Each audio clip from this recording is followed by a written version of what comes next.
Usasab ang mga mananagat sa mga apektado sa COVID-19. Apan kining mga mananagat sa Samal Island, mibarog luyo sa pandemya. Atong sayron ay lang storya sa live report ni Jandy Esteban. Jandy. Yes, Real, angay usab nga ato ang saluduhan ang ato mga frontliners sa food production gumikan. Nagpadayon sila sa ilahang pagtrabaho aron mapakaon ang ilahang pamilya ug masuplayan kita og pagkaon. Dako ang tabang sa mga mananagat sa Samal Island aron dunay supply sa pagkaon ang mga Samalenyo taliwala sa COVID-19 pandemic. Sila ang giingong frontliners sa food production.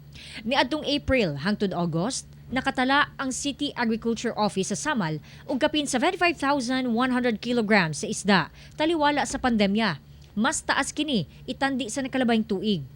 Usa sa mga rason daw niini ang pagsunod sa mga mangingisda sa closed fishing season sa Davao Gulf ug ang pagbantay sa kadagatan.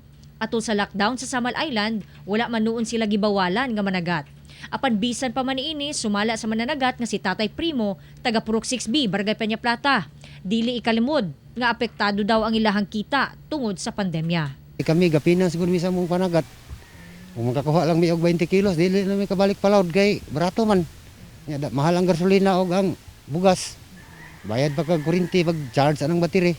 Sumala ni Tatay Primo, makabati usab siya og kahadlok nga matakdan sa COVID-19. Apan kinahanglan niyang manginabuhi aron dunay mapakaon sa pamilya, labi na nga 11 ang iyahang anak. Ug di sa mi padayon, am sa milong ago na mo ugma nga wa naman pud mi pakaon mga bata. Ning kamot yun mi nga makakuha mi gisda. Naglisod sab sila sa pagbaligya sa ilang mga kuha, ilabi na ni atong panahon sa enhanced community quarantine. Gani ang kitaon halos ibayad ra daw sa utang. Unya usahay pagyud daw gamay ra ang makuhang isda.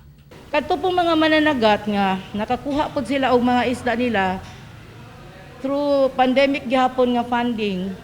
Paliton gani sa syudad. Then kadto nga amount enough pod para sa ilang price unya ma-distribute namo sa kadtong mga frontliners para napoy mosulod sa panudlanan sa mga mananagat. Bisan pa man sa kalisod, gipakita ni Tatay Primo ang sakripisyo ug pagpaningkamot.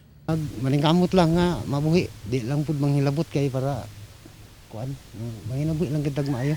Importante. Importante kay atong pamilya mo ginasa sila masunod ni maayo pod.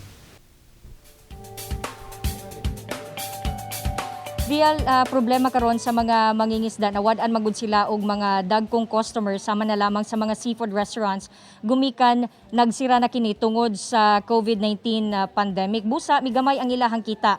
Panawagan nila sa local government unit nga magpadayon ang paggiya o pagtabang kanila. Real. Daghang salamat, Jandy Esteban.